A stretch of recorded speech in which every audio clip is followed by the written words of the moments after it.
大姐上厕所从来不用纸，必须用纸的话就要把用完的纸留着，下次继续用。用完的卫生棉也要洗接着用。为了省水，马桶要攒1天，睡觉前才会冲1次。28年来没买过一件衣服，短裤都是30年前趁降价买的，松紧带已经没有弹性了，没关系，用夹子夹上照样穿。袜子都穿到脱丝了，变成了薄薄一层。短袖从小穿到大，上面全是洞。他还说希望再穿个20年。洗发水也是各种免费试用装。洗衣服用洗衣机就太费电了，直接把衣服泡在洗澡水里，洗完澡顺便就把衣服洗了。我觉得这样还是浪费，应该把洗澡水收集起来冲马桶才对嘛。家用电器都是用优惠券兑换的，为了省下每月17元的燃气费，他把家里燃气停了，只要花钱一切免谈。很多人觉得这样省钱完全没必要，你再省也买不起房子啊。人家买了市中心的房子，还还完了贷款，家具全是垃圾箱里捡的，别人丢的瑜伽垫被他捡来当床。然而像他这样节俭的人，却准备请朋友来家里做客，那自然要提前准备了。首先要打扮一下，剪个美美的发型，剪刀还是上学时室友不要的，听说有家店在清仓处理，他决定挥霍一次，看中了一件10块钱的衣服，还想让老板再打个5折，接着掏出了一堆硬币。老板说我这都打骨折了，要不送给你吧。那太好了，我先把钱收起来。接下来就是给朋友准备晚餐了。只见他来到垃圾桶旁边，好朋友要来家里做客，他却在垃圾桶里找食物招待朋友。他特意来到高档餐厅门口的垃圾桶，说这里丢掉的食物品质好。在路人诧异的目光下，他开始采购了。你看这不就有很多新鲜的葡萄吗？还有西红柿，做个西红柿炒葡萄，不错。今天运气也很好，还找到了一盒烤鸡，看了一下生产日期，才过期6天而已，非常适合给朋友当主食。最后还找到一盒蛋糕，这下齐了，餐后甜点都有了。这时店主想要赶走他没有感到一丝尴尬，他认为只要你把食物丢进垃圾桶，那就是公共财产了，自己就可以正大光明的捡，还说你们真是太浪费了，下次丢垃圾的时候能不能先给我打个电话。社交牛 C 症无疑了。他回家后一般都是拿出食物直接开灶，但这次是招待朋友，他决定包装下摆个盘啥的，于是把捡来的食物全部倒进锅里搅拌一下，一份大锅菜就做好了，还说希望朋友会喜欢他亲手捡来的食物。朋友如期而至，他先给朋友介绍了自己从垃圾桶捡来的家具，自豪地说自己从来没买过家具。朋友都听傻了，露出了一副没见过世面的样子。但更让他们傻眼的还在后面。晚餐时间到，大姐拿出了捡来的食物，好朋友来家里做客，他却把从垃圾桶捡来的食物端上了餐桌，朋友根本看不出来是什么食材，小心翼翼尝了一口，表情复杂，又尝了一口，直摇头。另一个朋友说有那么夸张吗？一口下去一言难尽，问他食物从哪来的，大姐嘿嘿一笑，笑得朋友惊慌失措。不会吧，这也是捡的。朋友顿时肠胃翻滚，冲进了厕所。大姐贴心的说马桶没冲过，味儿可能有点大。这样好了，朋友吐得更厉害了。这还没完，大姐还要请朋友吃餐后甜点。朋友发现蛋糕已经被人咬过了一口，很明显也是捡来的，碍于面子还是决定尝一尝，确实不新鲜了。朋友打开冰箱找水喝，发现冰箱铺了一层报纸。大姐解释说捡来的食物有的包装比较脏，所以才铺上了报纸。朋友一听，那算了吧，我还是憋着回家喝吧。没一会儿朋友便离开了，以后估计不会再联系了。但我觉得大姐至少还挺坦诚的，其实她变得极度节俭也是有原因的。大姐说自己名牌大学毕业，本以为一辈子衣食无忧，没想到后来竟然失业了，这让她有了危机感，于是学会了省吃俭用的生存之道。据说每个月都能省下4000块，房贷都还完了。现在我终于知道自己为啥没买房子了。好了，我是月贝，关注我，每天一个迷惑行为大赏。婴儿车被包了起来，里面时不时传来怪叫，没有人知道婴儿车里面是什么。大妈整天推着婴儿车流浪，晚上就睡在公共厕所，这样生活了10年。问他为啥不回家，他却说家里有个怪东西会隐身，就算在外面冻死也不敢回去。即使在外面，他依然觉得有什么东西在跟着自己，警惕地看着四周。白天他又毫无目的的流浪，拿出一盒猫罐头开始吃，还往婴儿车里放了一点，这才看清楚，原来婴儿车里面还有一只猫。经过一番沟通，大妈同意带我们去家里，他家门上安装了5把锁，里面还有一道防盗门，进来后要赶紧用一个柜子挡住，屋里窗帘紧闭，没有一丝光亮，并把所有家当都放在了衣橱里，甚至包括电饭煲。节目组安装了摄像机，想要拍到大妈说的那个怪东西，然而一夜过去并没有任何发现，却发现大妈行为举止很反常。只见她半夜好像听到了什么，惊慌的来回走动，还时不时跪在地上，嘴里一直念叨着什么。节目组很疑惑，大妈神秘的指了指天花板，说你难道听不到声音吗？那个怪东西就躲在天花板上呢。但工作人员并没有听到任何奇怪的声音。节目组觉得这一切都是大妈想象出来的，她到底发生了什么事啊？经过长时间的沟通，她决定去医院。一番交流下来，医生说她患有妄想症和精神分裂，必须尽快吃药治疗。原来啊，之前她妈妈生了一场大病，因为没钱治疗嘛，很快就去世了。没过多长时间，父亲也去世了。她感觉自己没有保护好父母，从那时起内心充满了愧疚，只有在人多的大街上才能避免内心的孤独，只要在房子里就会产生屋里有别人的幻觉。相对来说呢，下面这个大妈就正常多了。鸡蛋连壳一起吃，一天要吃1斤蛋壳，大妈已经吃了10年。香蕉在裤子上蹭2下啊，直接连皮吃，再来一口带皮的橘子。哈密瓜带皮吃，甚至连苹果核也要吃，这样吃不会吃出问题吗？而他自己却说这是外壳救了他的命。这又是为啥？他也不解释啊，反而变本加厉，觉得果壳不过瘾了，直接吃起了生板栗，看样子味道也不错啊，2口就能吃下1个。大妈的闺蜜都很担心她，叫她来吃饭改善一下。没想到啊，大妈却把饭菜扔在一边，拿起蟹壳直接开灶。她边吃还边嫌弃，说螃蟹啊还是生的好吃。接着又把朋友吃剩的鱼骨头用菜叶包起来，几口就吃了下去。那她为啥要吃这些呢？真的是奇怪。到目前为止，带皮的水果没有什么是大妈不能吃的啊，即使是榴莲，它也是带皮这个没有。大妈说果皮才是好东西，有营养，而且自己很健康。接着她终于告诉大家吃这些的原因。原来啊，当年她得了很严重的胃溃疡，有天痛到无法忍受，莫名其妙吃了带壳的鸡蛋，没想到喂了一下她就不疼了，从此就走上吃壳的道路。节目组也带她去检查了，胃病真的好了，身体啥毛病没有，但医生还是建议大妈少吃，不然很可能会损伤肠道。一定要吃的话，最好中午吃。和大妈一样，下面这个大爷也是狠人，他把洗洁精当沐浴露，白醋当洗面奶，食用油拿来护肤，还说比护肤品好用。13年来都是这样护肤的。护肤3部曲安排上，第一步往毛巾上挤入洗洁精，接着往全身涂抹，脸上也不能少啊，拿水一冲，第一步完成。接着倒出白醋，均匀的涂抹在脸上，拍打拍打促进吸收。最后一步往皮肤上涂抹食用油，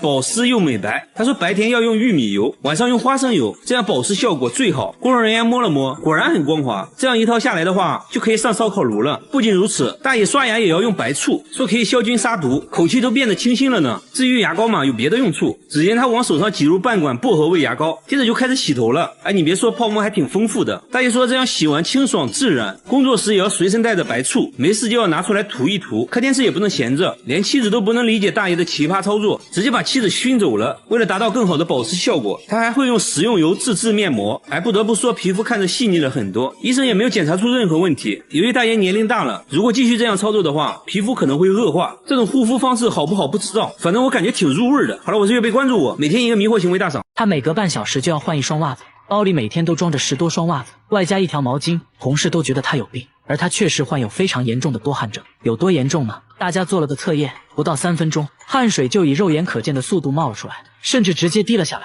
双手每时每刻都像刚洗完一样。这还不算什么，更让他尴尬的是腋下的汗珠多到能直接流出来。看恐怖片的时候，双手简直成了水龙头，被子一湿一大片。脚上的情况也同样严重，这给他的生活带来了极大困扰。每天出门包里必须要装10多双袜子，方便随时换一双。因为手滑，零食包装根本撕不开，想玩一会游戏，结果触屏就没反应了。下班回家呢，指纹锁却识别不出来，用过的键盘铺上纸巾，瞬间就浸湿了。鼠标也像刚洗完一样。写工作报告，汗水都会顺着笔尖滴下来。小姐姐表示，这些她都能接受，最让她难过的是别人的嘲笑。从小就被人叫做小师妹，她的梦想是当一名厨师，做日料、手握寿司之类的。因为多汗症，她不得不放弃了梦想。说着说着就哽咽了。小姐姐也去过很多家医院，都没有找到多汗症的确切原因。最后小姐姐也想开了，既然无法改变现状，那就接受它，接纳不完美的自己。最近还做起了直播，大方展示了自己的多汗症。我觉得小姐姐很值得我们学习，保持乐观的心态最重要。她每次坐地铁都要先把鞋油涂在脸上，连续10年每天涂1盒。10年来没洗过脸，厚厚的鞋油像抹了一层沥青，干裂后令她疼痛难忍。即使这样，她依旧每天涂抹。问她为什么要这样做，她却什么都不说，紧张地环顾四周，焦急地等待着什么，又好像在躲避着什么。随后等来一个女人，女人带她来到救济站吃饭。这里的工作人员说，女人是她姐姐，他们这样已经10年了，大家都不知道发生过什么。记者决定上前询问姐姐情况，没想到姐姐看到镜头越来越激动，冲着节目组大喊大叫。随后两人快速离开，又跑到了地铁站，随便找了个躺椅准备睡觉。此时气温只有4度，记者担心他们冻出病，提出要帮他们订房间，却被拒绝了。记者不忍心看他挨冻，脱下自己的外套给了他。白天还没等节目组找他们就急匆匆找到了节目组，把外套还了回来。第一次对记者说了谢谢，说不是自己的东西不能要。大家把姐弟俩带到了派出所，经过一番调查，总算搞清了他们的身份。家里父母健在，还有一个哥哥，大家随即决定带姐弟俩回家。刚上车一听说要回家，姐姐立马情绪失控，说什么都不要回家，哭着求大家放她走。无奈之下，只能让他们离开。随后记者单独找到了他家，才看清这家的情况。父亲身体不好，母亲痴呆。父亲说这两姐弟从小就不正常，经常无缘无故的一起离家出走，曾经多次阻止也无济于事。为了寻找他们，父亲到处张贴寻人启事，一直没有回音，还以为姐弟俩已经遭遇不测，就连父亲也不知道他们为什么每次都要离家出走。大家在地铁站找了好几天，总算又找到了姐弟俩。至于为啥不愿意回家，姐姐还是没有说。为了拉近彼此距离，记者决定跟他们同吃同住。每次在救济站，弟弟还会主动帮记者打饭，慢慢对记者敞开了心扉。记者顺势提议给他们找个住的地方，姐弟俩也接受了。弟弟的皮肤状况非常严重，甚至已经引起了溃疡。记者建议他先把鞋油洗掉，他犹豫了好久，看起来有所顾忌。经过长时间的劝说，他终于决定洗掉。随着一点点揉搓，大块的鞋油开始脱落，还差点把下水道堵住。从卫生间出来，像是变了一个人，恢复了皮肤应有的光泽。隔天大家带姐弟俩去做了心理咨询，这才知道他为什么涂鞋油。之前有人在地铁看到智力缺陷的他，就开始无缘无故的殴打。有人建议他往脸上涂鞋油，这样就可以唬住别人。他也不知道管不管用，为了保护自己不再被打，就把鞋油涂到了脸上。接着姐姐也说出了不愿回家的真正原因，都是因为家里的那个大哥。大哥脾气暴躁，经常对他拳打脚踢，因为害怕所以才跑。姐弟俩彼此依赖，弟弟担心姐姐独自一人在外不安全，所以会跟着姐姐一起离家出走。经过长时间的沟通，姐弟俩终于放下心理包袱，同意回家。一见面，父亲就把姐弟俩搂入怀中，心疼地抚摸着。大哥也意识到了自己的错误，表示以后不会再打他们了。姐弟俩也向记者保证不会再离家出走。但就在这期节目播出2年后，有观众反馈说，他们好像又离家出走了，在地铁站又见到了脸黑黑的人，不知道是真是假。节目组决定回访，现在2023年，姐弟俩到底过得怎么样了？根据之前的地址来到他家，发现姐弟俩都胖了很多，脸上也干干净净的，精神面貌已远超过去，希望他们的生活永远充满希望。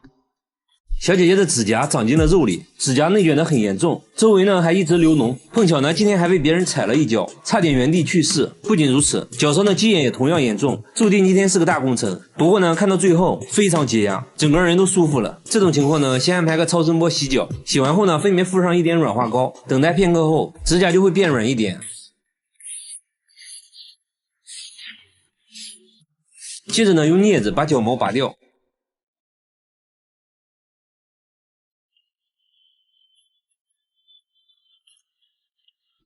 现在呢，开始用刀子一点点的刮掉鸡眼和老茧。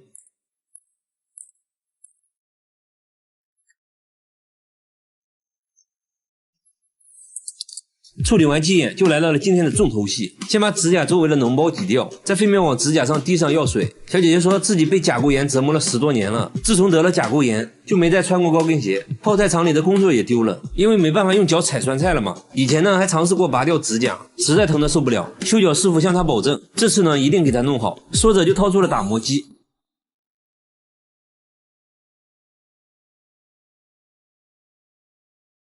然后再把指甲内的污垢抠出来，那味道实在太下饭了。做完这些后呢，师傅拿出了剪刀，把嵌入皮肤的指甲通通剪掉。指甲已经和皮肤粘在了一起，看着就很疼。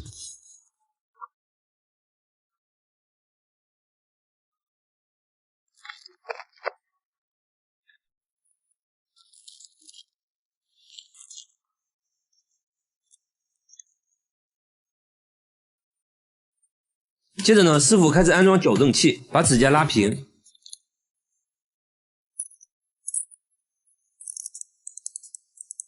那么随着时间的推移，指甲呢就会慢慢长成正常的形态。依次把剩下的指甲处理完毕，涂上一些护理液，修脚就完成了。大家切记，脚趾甲两侧不能剪太短，一定要剪成平的，这样呢以后就不会出现甲沟炎了。他靠着文爸爸的臭袜子成功减肥，1年时间内竟然从160斤减到了98斤。他只要肚子饿了就去闻爸爸的臭袜子，还说刚脱下来冒着热气的袜子效果最好。之所以用这种奇葩的减肥方式，完全是因为那件事。直到最后瘦下来，我才知道她有多漂亮。她之前也是个苗条的女孩，22岁那年去海外留学，寄宿在当地的居民家里。这一家人呢都是重量级的，每顿都是大鱼大肉。她刚开始也很懵，因为本身不喜欢吃肉，但架不住主人的热情，就跟着吃了起来。加上听不懂英语，别人问她好不好吃，她只会说 yes。主人以为她很喜欢吃肉，之后呢更是顿顿大鱼大肉。仅仅过了3个月，体重就增加了30斤，渐渐的也习惯了这种饮食方式。吃饭时她最常说的就是再来一碗。他尤其喜欢吃奶油，无论是烤肉还是零食，他都喜欢蘸上满满的奶油。慢慢的他发现之前的衣服已经穿不下了，肚子上的游泳圈也越来越明显，但即使这样他也不觉得自己胖，因为和当地朋友比起来，他属于是非常苗条的，而且当地男生就喜欢胖胖的女孩。于是呢，他想着继续增肥，把朋友当成了自己的目标，比之前吃的更夸张，1年时间内体重变成了160斤。果然凭借胖胖的身材，在酒吧还真被帅哥搭讪了。留学结束后，她迫切的想回国，给男朋友展示自己的魔鬼身材。就在她想和男友来个拥抱时，结果男友根本没认出来，男朋友震惊了：“你谁啊？”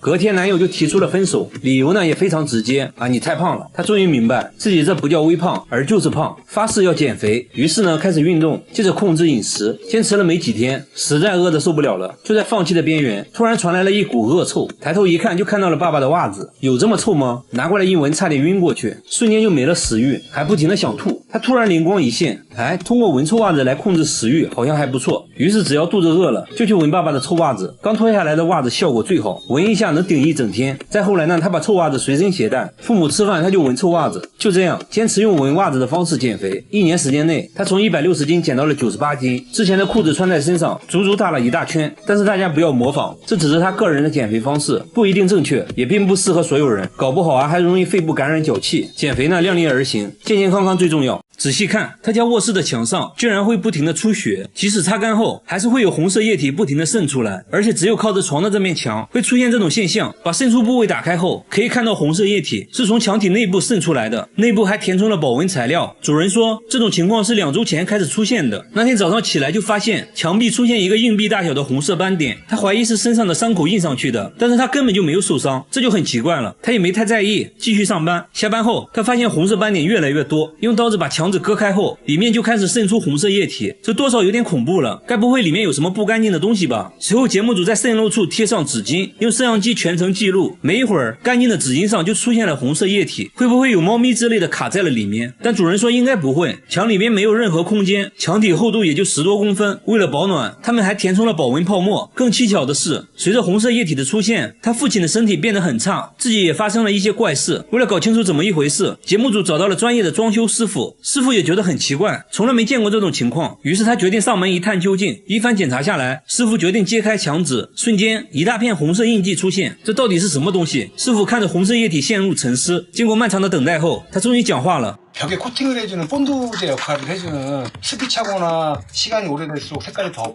빨개져요. 至于墙壁里为什么会出现水分，是因为3个月前外墙被拆除了一层，无法阻挡冷空气，导致墙壁凝结了很多水珠。至此真相大白，一切都是虚惊一场。但是下面这家人的墙壁就多少有点诡异了。每到半夜12点，整个公寓的墙就会传来一种凄惨的哭声，但是墙壁看起来就是个正经墙壁。主人说，有声音的时候墙壁都会震动，并且整个房间都有回声。你可以想象一下，半夜12点，全方位立体环绕的哭泣声有多瘆人。主人说，声音是从3个月前开始的，每天晚上都会持续90分钟。随后播放了自己录到的声音。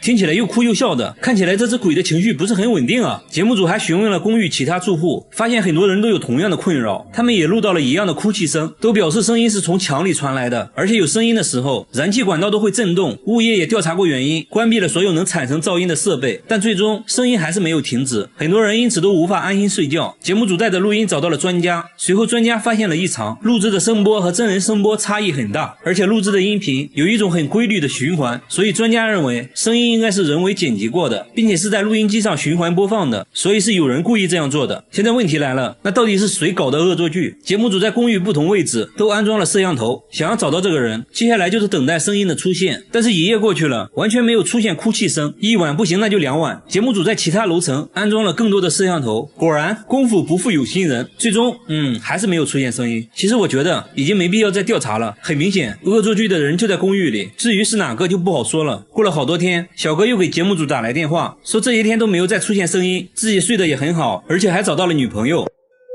好的。同样遭遇灵异事件的还有下面这位大叔，他每次开车来到这个路口，后备箱就会不受控制的自动打开，就好像有什么东西要上车一样。这不，大哥拉着节目组刚来到这里，后面突然就传来声音，后备箱又自动打开了，即便手动关闭，他还是会当着大家的面自动打开，完全不给面子。但是除了这个路口以外，车子都是正常的，后备箱也不会自动打开，而且其他经过这个路口的车也没有发生这种情况，只有大哥的车会这样。即使在白天，只要经过这里，后备箱就会无缘无故的打开。大哥怀疑这个路口之前出过事故，有一些脏东西看上了自己的车，大哥越说越害怕，于是和节目组约定白天再研究。第二天，工作人员直接钻进了后备箱，拿着摄像机想要记录一下后备箱是如何自动打开的。一切准备就位，大哥开着车就来到这个路口，录像显示后备箱在没有任何外力的作用下又自动打开了，摄像小哥也没有发现任何异常。那现在只能使用排除法了。开车来到路边的汽修店，师傅仔细检查了后备箱的机械锁，也没有发现任何问题。那会不会是这个车型的设计缺陷呢？节目组又找来了同款车型，开车来到这个路口，一切正常，后备箱没有任何反应。没办法，最后节目组找到了 4S 店，师傅对车辆检查后发现车辆之前安装了后备箱遥控锁，问题可能就出在遥控锁上。师傅说，如果路口附近的设备频率和你遥控钥匙频率一样的话，等你开车经过就会出现后备箱被打开的情况。现在要做的就是找到附近具有相同频率的设备，随后发现相同频率的信号就是从路口的商店传出来的，而这个设备正是商店的感应门铃。节目组拿着设备想要测试一下，结果却并不能打开后备箱。原来只有相同的频率也不行，还需要频率的密码和车辆遥控器密码一样才可以。也就是说，这个路口肯定存在一个频率和密码都和车辆遥控器一样的设备，所以每次经过这里，后备箱就会自动被打开。至此真相大白，大哥决定更换遥控器密码，以后就可以安心的经过路口了。好了，我是岳贝，关注我，每天一个迷惑行为大赏。下面这个男人表示不服，大叔疯狂的用脸撞树，1分钟要撞60次，树枝被撞得来回摇晃，头上都出血了。他却说自己在锻炼身体，随后拿出502涂在流血的额头上，真是个狠人啊！节目组摸了一下，确实硬邦邦的，真的不会痛吗？大叔轻蔑一笑，说我都做了5年了，还劝大家不要模仿，不然很有可能脑袋开花。妻子说从来没见他额头好过，因为他每天都会撞树。说实话，我有点心疼那棵树了。大叔工作时却很安静，完全没有暴躁的样子，那他为啥会选择这种奇葩的锻炼方式？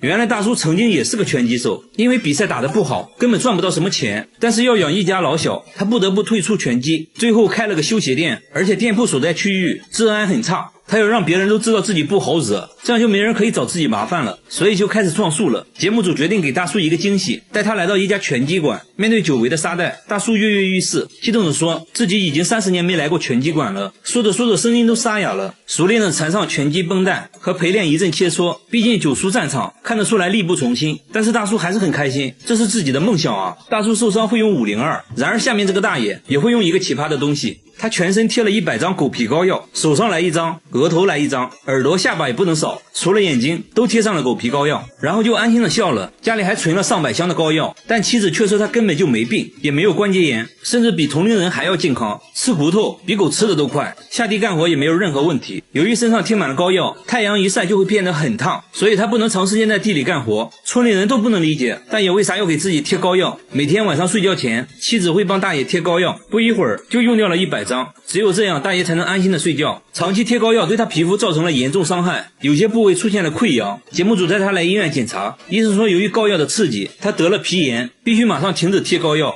那他为啥10多年来每天坚持贴膏药？原来10年前大爷不小心掉进了一个大坑里，过了3天3夜自己才慢慢爬了出来。从那以后他开始每天做噩梦，感觉有1万只蚂蚁在身上爬来爬去。偶然贴了一次狗皮膏药后，竟然连续2天都没有做噩梦。从那之后就离不开膏药了。身体没问题的话，那8成就是心理问题了。心理医生给大爷做了专业的心理测验，结果医生却说大爷没有任何心理问题，而且狗皮膏药中确实有一些凝神成分，鉴于他皮肤问题，医生还是建议少用膏药，可以定期来医院做辅导，慢慢改掉坏习惯。我怎么感觉大爷就是单纯的不想下地干活啊？好了，我是岳贝，关注我，每天一个迷惑行为大赏。他要挑战2天减肥40斤，还说减肥是世界上最简单的事。现在体重192斤，腰围104厘米。废话少说，挑战开始。他先穿上6件保暖内衣，外面再套上2件羽绒服。要知道这可是夏天啊，外面气温38度。这还没完，他竟然打开了取暖器，就这样在密闭的房间内跳绳，1分钟要跳200个。没一会儿他就满头大汗了，但他并没有停止，跳了整整3小时。完事后脱掉上衣，轻轻一拧。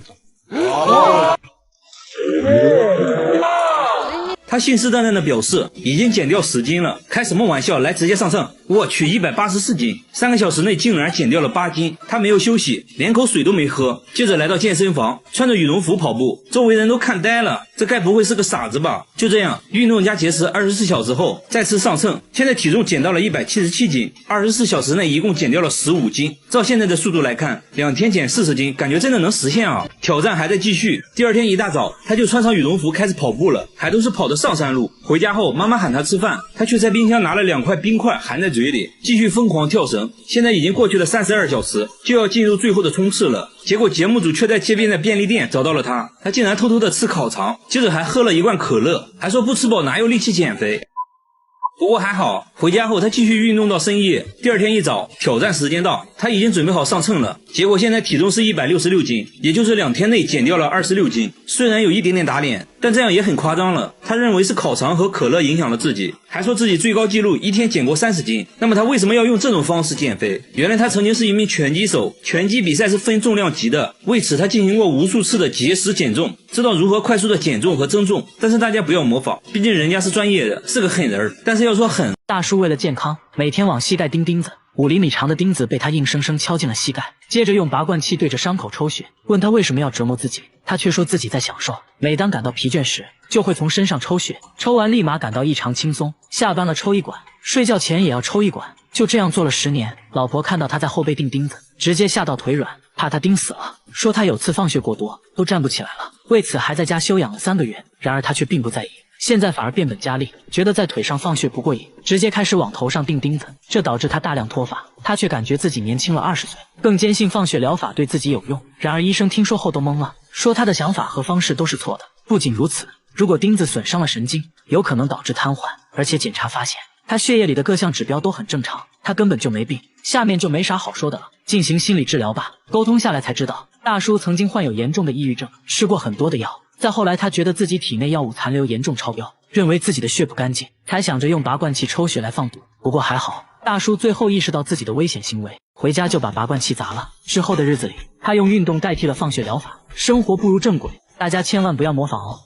大叔每次开车必须要带上1包白色粉末，等红绿灯就赶紧拿出来舔2口，说这东西能救命。吃饭时大叔只是喝了1碗汤，所有人都不可思议地看着他，因为他往汤里加了满满1勺的白色粉末，米饭上也加了2勺，吃得津津有味。酒足饭饱喝点水，水里竟然也加了1勺。话说这到底是啥味道呢？大叔表示非常美味，同事决定尝一下，一口下去差点被送走，才知道这粉末原来是味精。同事觉得他有病，怎么会有人喜欢喝味精水呢？大叔一脸傲娇，说那是38年前的一个夜晚，自己喝醉后原本想去厨房弄一杯糖水，结果迷迷糊糊中错把味精当成了白糖，没想到却打开了味觉新世界，彻底爱上了这种味道，每天都要吃200克，38年来一共吃掉2774公斤。大叔说自己不仅没事，反而还更有精神了，味精甚至还救了自己的命。此话怎讲？原来他患有一种叫做布尔格氏的罕见疾病，为了控制病情，他不得不截肢了手指。很多得这个病的人过不了多久就会死，而自己20年来却没有事。他认为是味精救了自己，控制了病情恶化，但真的是这样吗？医生给出了不同的说法，检查发现他得了严重胃病，由于味精的大量摄入，还导致了糖尿病。也就是说，味精对他的病情不仅没帮助，反而还加重了，所以他必须停止吃味精，要相信科学。大叔表示，那这样自己的快乐就没有了。不过为了健康，自己会慢慢戒掉味精，那就让我们祝大叔早日康复吧。大家千万不要模仿哦。他们回家第一件事就是趴在墙上听，好像在确认着什么，而且这面墙不能挂小孩的照片，一旦挂上就会被墙壁震掉，就好像里面有人在敲。这怪声每隔5分钟就会来一次，家里小孩每天都会被吓哭，尤其到了晚上，声音更夸张，弄得一家人都无法睡觉，甚至到了吃药才能入睡的地步。他们把家里能发出噪音的设备都拆了，可声音依然没有停止。他们甚至想把这墙也拆了，看看里面到底有什么。整栋楼也只有他家会这样，你就说怪不怪吧。邻居们都来到他家，亲耳听到了这怪声，大家都觉得不可思议，但确定声音就来自这面墙。邻居怀疑墙里可能埋了尸体，因为实在找不到原因，他们不得不往那方面想。不过呢，凡事要讲科学，大家找来了专家，对整栋楼里里外外检查了一遍，连水管也没放过。功夫不负有心人，专家在楼下主管道处发现了异常，一旦过水，水管就会震动。大家决定切断水源，看看是不是这个原因。结果等了好久，声音都没再出现。接着再次打开水管，声音又出现了，很明显就是这个原因。专家进一步解释说，这怪声就是水压造成的，水压冲击使得管道震动，进而引起墙壁震动，因此产生了声音。随后改了管道，一切恢复了正常。60岁大妈来做 B 超，医生却在她肚子里发现了一朵花，花瓣清晰可见，甚至还有花粉。大妈说每次上厕所都伴有阵阵花香。刚开始呢，医生是不信的，以为是未消化的生菜叶。随着检查的深入，发现问题并不简单，一朵完整的花呈现在眼前，检查过程中还脱落了一片花瓣，可以肯定这就是一朵真正的花，看着就像在肚子里长出来的，而且胃壁上还发现了几个奇怪的白点点，还真有点像花朵的根茎，但胃里怎么可能开花呢？正常来说，即使花朵偶然进入体内，很快就会被消化掉。医生百思不得其解，接着询问大妈最近的饮食习惯。大妈说为了过年回家相亲，最近在努力减肥，只喝了大量的水，没事的时候就去学习插花。然后大家就在花篮里找到了同款花朵，大小一模一样。于是大家想到了一种可能，那就是在他修剪花朵时碰巧打了个喷嚏，花朵掉进了水杯里，不小心就被喝了下去。正是因为喝了大量的水，胃液被稀释，不足以腐蚀花朵，花朵就得以完整保存。为了验证这一猜测，医生还做了实验，让实验对象喝了大量水，吞下了几朵花，接着来做检查，果然就看到了一片花瓣。继续深入检查，但始终没有发现完整的花朵。像大妈一样保存完整的实属罕见，医生表示一定是多种因素综合在一起，才导致了这种巧合。省流，韩国奇葩多，大家随便看看就行。大妈一辈子都没出过汗，39度的气温下跳绳1小时，头上一滴汗都没有。节目组在屋顶铺了一层锡纸，温度瞬间达到了45度。大妈躺在上面就开始享受日光浴了。就这样足足烤了2个小时，大妈都被烤成了3分熟，但还是一滴汗没有。她还说一点都不热，甚至感觉有点冷。节目组又带大妈来汗蒸，汗蒸房现在65度，没一会儿，同行的大妈已经大汗淋漓，她却一点反应没有，还说温度能不能再高一点。周围人都看呆了，露出了一副没见过世面的样子。1小时后做个对比，大妈的额头还是一滴汗没有。大妈说小时候家里穷啊，一天饿3顿的，根本没关注过出汗这件事。结婚后呢，丈夫又死得早，她成了家里顶梁柱，更没时间关心自己了。现在孩子们都大了，不用自己操心了，她想要体验一下出汗的感觉。节目组带她来医院检查，医生想要确认下大妈是否真的不出汗，在她手上涂了一种遇到水就会变成紫色的液体，又撒上了一些白色粉末，接着放在烤灯下面烤了1个小时后，结果手指纹路上都变成了紫色，说明大妈还是会出汗的，只是量比较少。医生说出汗少其实对身体健康没太大影响，这些大妈也放心了，原来自己和正常人一样也还是会出汗的。然而下面这位小姐姐的情况和大妈完全相反，她10分钟就会出1斤汗，双手就好像刚洗完一样，腋下每时每刻都湿漉漉的，甚至会有汗珠从腋下流出来。节目组做了个测验，不到1分钟，汗水以肉眼可见的速度冒了出来，甚至直接滴了下来。看恐怖片的时候，那双手简直成了水龙头，被子都湿透了一大片啊，这就很夸张了。她不得不带着一块毛巾随时擦手，这给她的生活带来了很大困扰。想吃零食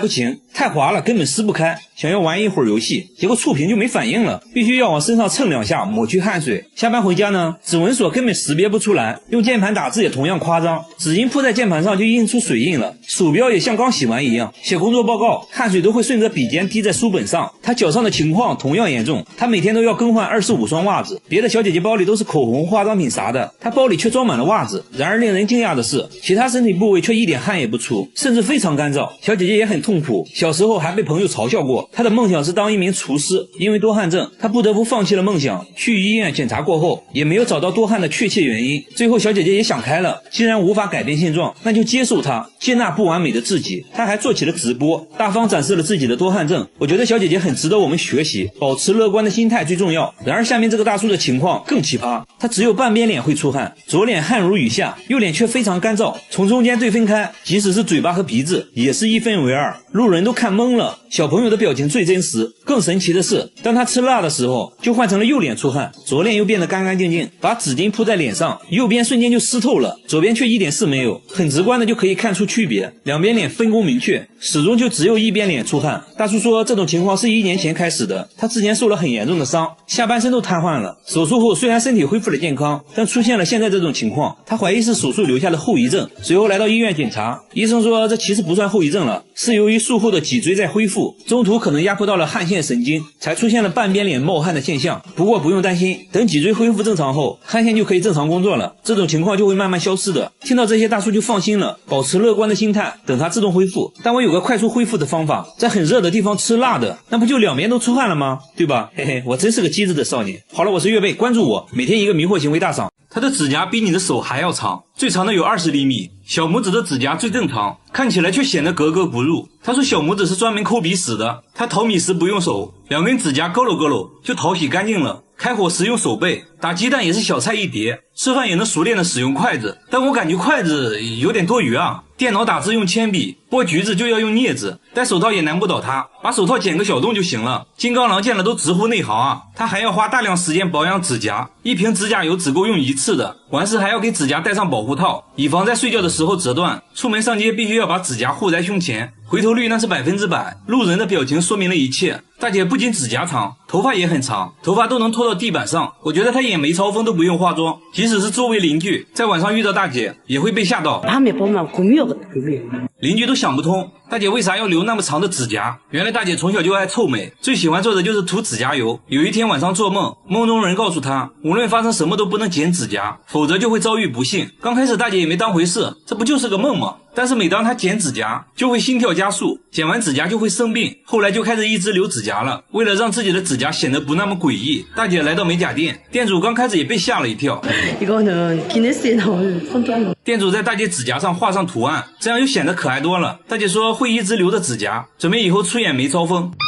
和大姐一样，下面这个男人50多年没有剪过指甲。大叔从小就没有指甲，不仅如此，他连脚指甲也没有，掉在地上的小东西根本捡不起来。对他来说，开易拉罐是最痛苦的。更难以置信的是，他竟然拿不住玻璃杯，杯子在他手里反复滑落。节目组怀疑大叔是故意的，大叔却说自己没有指纹，光滑的东西根本拿不住，怎么可能没有指纹？节目组仔细观察，大叔的指尖确实非常光滑。节目组和大叔一起按手印，大叔的手印模糊一片，没有任何纹路。由于缺少指甲的保护，轻轻按压手指就会带来剧烈疼痛。然而大叔的工作却很依赖手指，他是一名汽修工，工作需要一直动手，就连缠个线圈都会疼痛难忍，哪怕一个小小的失误都会给他脆弱的皮肤造成不小的伤害。他的手上布满了伤痕，即使这样，他也工作了30年，因为要养活一家老小。至于他为什么没有指甲，医生说他患有一种罕见的皮肤病，简单来说就是皮肤黏膜很容易起水泡，而且是遗传性的，没有根本治疗的方法。所以女儿出生的时候，他做的第一件事就是检查女儿的手指。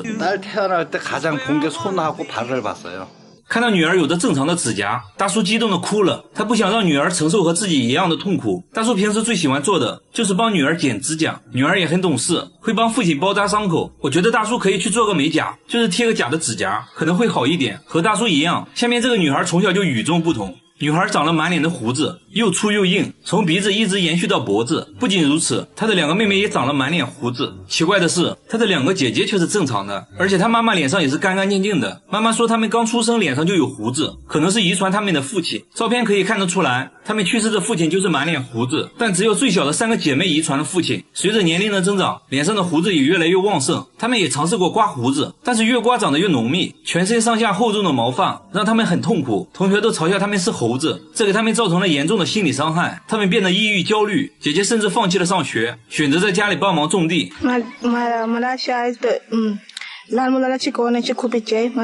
毛发摧毁了他的梦想，为了让2个还小的妹妹摆脱毛发的束缚，他带妹妹来到医院，医生拿放大镜仔细检查，说就算是遗传，这种情况也是非常罕见的，在学术界还没有和他们一样的案例。医生给他们做了激光脱毛，但很快胡子又长了出来。医生把毛发样品寄到了研究所，现在只能等待分析结果。虽然不确定有没有治疗方法，但只要有希望，等待的过程也是开心的。那最后就祝他们早日恢复正常，继续追逐梦想。好了，我是月贝，关注我，每天一个迷惑行为大赏。这猫有个怪癖，连医生都大为震惊。它1日3餐只吃泡菜，而且必须要够辣，饿了就会对着冰箱一直叫，因为冰箱里就有它梦寐以求的辣白菜。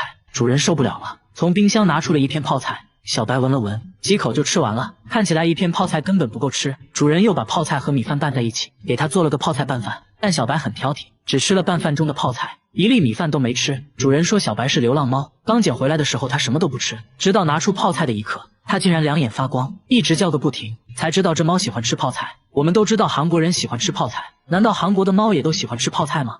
随后节目组做了个实验，分别准备了4种食物。现在第1只猫登场了，只见它来回闻了闻，毫不犹豫地选择了猫粮。第2只猫闻了闻泡菜，看起来味道不错呀，然后就选择了旁边的鱼罐头。接着1只3个月大的猫咪上场了，它直接就奔向了猫粮。你看，连3个月大的猫咪都知道猫就应该吃猫粮吗？最后到小白出场了，它都没看一眼猫粮以及鱼罐头，对着泡菜就开始干饭。主人觉得泡菜太辣，吃多了不好，于是把泡菜洗完再给小白吃，结果小白闻了一下连连后退。小白心想，洗过的泡菜能叫泡菜吗？随后竟离家出走了。等发现他的时候，他正在垃圾堆里吃泡菜，吃得满嘴通红。小白为啥对泡菜这么情有独钟呢？该不会有什么毛病吧？主人带他来到宠物医院，医生听完也大为震惊。一番检查下来，小白身体却很健康，只能说他天赋异禀。不过呢，医生还是建议要少吃泡菜。主人也很听话，回家就给小白做了泡菜味的猫粮，把猫粮和泡菜混合在一起。没想到啊，天生傲骨的小白竟然配合吃了起来。那就希望小白尽快戒掉泡菜，做个正经猫咪吧。大爷拿着一颗鸡蛋来到医院，因为这鸡蛋竟然有70多个蛋黄，不仅透明还很有弹性。这怪蛋是大爷在鸡窝发现的，